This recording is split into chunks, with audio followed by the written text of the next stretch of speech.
नमस्कार दोस्तों, मैं हूं विनोद। पंजाब के अमृतसर में स्वर्ण मंदिर से कुछ ही दूरी स्थित पर जलियांवाला बाग हत्याकांड 13 अप्रैल 1919 अमृतसर का जलियांवाला बाग मानवता को शर्मिंदा कर दिया। एक ऐसी घटना घटी जिसने हमेशा के लिए गोरे अंग्रेजों के चरित्र पर काला दाग लगाया। इसी दिन जनरल डायर ने हजार मासूमों और हिंदुस्तानियों पर लगातार गोले चलाए। यही नहीं, लोगों के भागने के तमाम रास्ते बंद कर दिए थे सिवाय मौत के। उनके पास कोई और रास्ता नहीं था। आगे जाकर क्रांतिकारी उधम सिंह ने जलियांवाला बाग हत्याकांड में गोली चलाने का आदेश देने वाले जनरल डायर के सीने पे गोली चला दी और इस हत्याकांड का बदला ले लिया गया। लेकिन फिर ये सवाल खड़ा हुआ है कि क्या सच में मरने वाला वही व्यक्ति था जिसने उस बाग में गोली चलाने का आदेश दिया? आखिर क्या है इस हत्याकांड के पीछे की पूरी सच्चाई? वो कौन से सर्कमस्टेंसेस थे जो इस घटना के लिए जिम्मेदार थे? आज की इस वीडियो में जानेंगे दिल दहला देने वाली एक सच्ची घटना। हमारे साथ आखिर तक जरूर बने रहेगा ताकि आज की पीढ़ी भी जान पाए कि आजादी इतनी भी सस्ती नहीं है जितनी आसानी से आज हम इसे एंजॉय कर रहे हैं। जलियांवाला बाग भूमिका उस समय बननी शुरू हुई जब अंग्रेजों ने रॉयल एक्ट लगाया और देश भर में विरोध शुरू किया। वे आखिरी तारीख थी 10 अप्रैल 1919 को रॉयल एक्ट का विरोध चल रहा था और अंग्रेजों ने एक्ट के विरोध करने के लिए सैफुद्दीन किचलू और डॉक्टर सत्यपाल को गिरफ्तार कर लिया।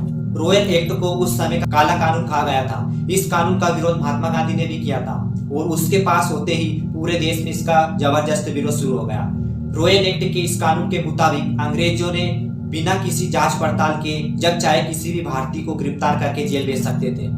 रॉयल एक्ट के विरोध में सैफुद्दीन किचलू और डॉक्टर सत्यपाल की गिरफ्तारी में आग में घी का काम किया।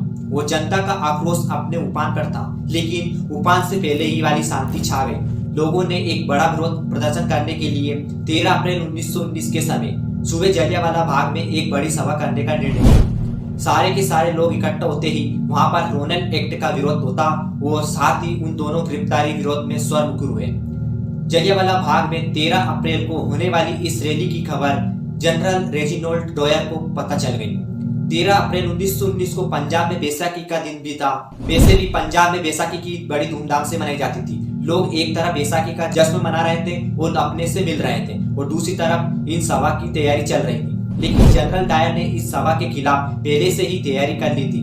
उसने 12 अप्रैल को मतलब एक दिन पहले ही अतिरिक्त सैनिक टुकड़ी बुलाकर अपनी इस तरफ से पूरी तैयारी कर ली। सुबह का वक्त था।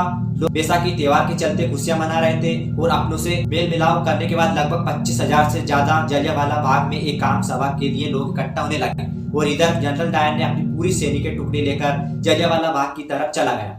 जलियांवाला बाग के भीतर जाने का केवल एक ही रास्ता था। लोगों की शैर सभा हो चुकी थी और उन्हें मालूम भी नहीं था कि जनरल डायर अपनी पूरी की पूरी सैनिक टुकड़ी लेकर अंदर दाखिल हुआ और जलियांवाला बाग के मुंह पर तोप रखकर उसने भंग कर दिया।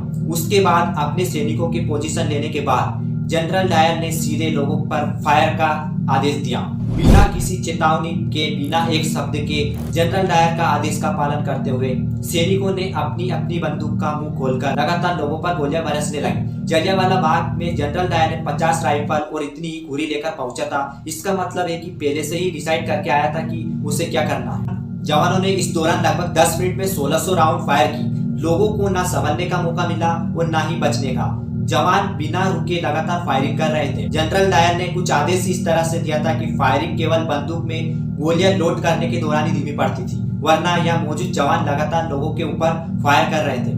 लोगों में अफरा तफरी मच गई थी। वहां मौजूद महिला, बच्चे, बूढ़े और जवान सभी अपनी अपनी जान बचाने के लिए वहां से भाग रहे थे। वहां लोगों ने वहां मौजूद कुआं में कूदकर वहां अपनी जान बचाने की कोशिश की, लेकिन कोई फायदा नहीं हुआ। कुछ लोग दीवार तोड़कर भागना चाहते थे, मगर उसका भी कोई फायदा नहीं हुआ।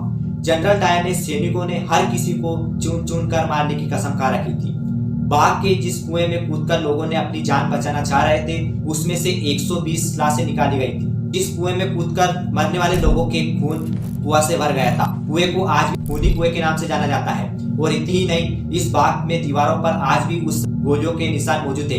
लगातार 10 मिनट की फायरिंग के बाद जनरल डायर राक्षसों की तरह हंसता हुआ वहां से बाहर चला गया। इतना ही नहीं, अमृतसर की सड़कों पर जो भी भारतीय उसे नजर आता तो उसे भी गोली मार देता। मरने वाले को अपनी गर्दन पर रस्सी बांधकर घसीटता हुआ ले जाया जाता था। इस हत्याकांड के बाद अंग्रेजी सरकार ने अपने आंकड़े जारी किए। उन आंकड़े के मुताबिक इस नरसंहार में 379 लोगों की मौत हो चुकी थी। मरने वालों की संख्या कुछ और थी। हकीकत में इस हत्याकांड में 1000 लोगों की जान गई थी। इस दिन दिल दिला देने वाली घटना पूरे देश को हिलाकर रख दिया था। चारों तरफ इस घटना की निंदा होने लगी और इस घटना की जांच की निकम्मा लेफ्टिनेंट माइकल ओडवेयर को दिया गया, जो गोली चलाने वाले जनरल डायर ने अपनी सफाई में कहा है कि गोली चलाना उसकी मजबूरी बन गई थी, उसे अपने कर्तव्य का पालन किया। अगर वो गोली नहीं चलाते तो वहां मौजूद भीड़ उसे मार देती। ये मसल्ला का उल्लंघन होता था। लेफ्टिनेंट माइकल ओडवेयर, जो कि इस मामले की जांच कर रहा था, फिर जनरल डायर के जवाब में संतुष्ट हुआ और आगे चलकर इस मामले की जांच लाहौर के हंटर कमिश्नर के द्वारा की गई। फाइनली इस मामले में जनरल डायर को सही माना गया और ब्रिटिश अधिकारी ने उसे प्रमोशन दिया। लेकिन उसके साथ ही फाइनल रिपोर्ट में यह भी कहा गया है कि जनरल डायर अब कभी भी इंडिया नहीं आएंगे और उन्हें कहीं और रहकर सर्विस करनी होगी। इस हत्याकांड के दौरान सरदार उधम सिंह जलियांवाला बाग में ही मौजूद थे। ये उनकी खुदकिस्मती थी कि इतनी गोलियां चलने के बावजूद भी बच गए, लेकिन उन्होंने कसम खाई थी कि वो इस हत्याकांड का बदला जरूर लेंगे। लेकिन इस हत्याकांड के मुख्य आरोपी जनरल डायर के 1927 में ही एक बीमारी के चलते ही उनकी मौत हो गई थी। लेकिन इस मामले की जांच करने वाला लेफ्टिनेंट माइकल ओडवेयर अभी भी जिंदा थे और इधर उधम सिंह आक्रोश की आग में जल रहे थे और वे एक गरीब परिवार से थे। उन्होंने गदर पार्टी ज्वाइन की थी। उसके सर से माता पिता का साया पहले से उड़ गया था, लेकिन उसका लक्ष्य तो लेफ्टिनेंट माइकल ओडवेयर पर था, जो कि लंदन में था। जैसे ही जानकारी उधम सिंह को मिली तो वहां लंदन जाने की जुगाड़ करने लगे और उन्हें बड़े का काम करना शुरू किया। कुछ पैसे इकट्ठे करने लगे। पैसे इकट्ठे करके वो अमेरिका गए। अमेरिका के बाद वहां से लंदन पहुंच गए। लंदन में वो एक रेस्टोरेंट में काम करने लगे।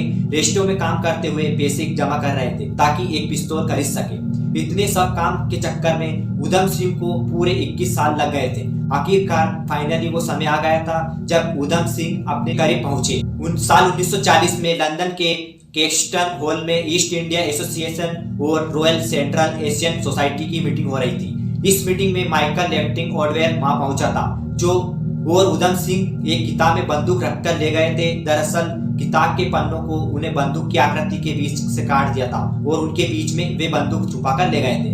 पंक्ति में सबसे आगे बैठे उधम सिंह लेफ्टिनेंट माइकल ओडवेयर के बाहर आने का इंतजार कर रहे थे। जैसे ही माइकल ओडवेयर बीच में आया, उधम सिंह ने 3 गोलियां उनके सीने में लगा दी और वहां से भागे नहीं बल्कि वहीं खड़े रह गए और उन्होंने कहा है कि 21 साल बाद जलियांवाला बाग हत्याकांड का बदला ले लिया, अपनी गिरफ्तारी दे दी और उसके बाद 31 जुलाई 1940 को उन्हें फांसी की सजा दे दी गई। यहाँ एक बात ध्यान देने के लायक है कि जलियांवाला बाग हत्याकांड से जो 2 अंग्रेज जुड़े हुए थे, उनके नाम भी काफी मिलते जुलते थे और उनमें से एक दरअसल गुनहगार था जो पहले ही बीमारी के चलते मर गए थे, जबकि दूसरे गुनहगार जांच के दौरान बचाए उसे सरदार उधम सिंह ने मार दिया। हमारी आजादी की लड़ाई में अनगिनत शहीदों के अपने अपने प्राणों की आहुति दी। इस आजादी हमें बड़ी मुश्किल से मिली है। अब ये हमारा फर्ज है कि हम इस आजादी को हमेशा बनाए रखें। उम्मीद है ये वीडियो आपको अच्छी लगी होगी। कमेंट बॉक्स में लिखकर जरूर बताना कि ये जलियांवाला बाग हत्याकांड की स्टोरी कैसी लगी। धन्यवाद।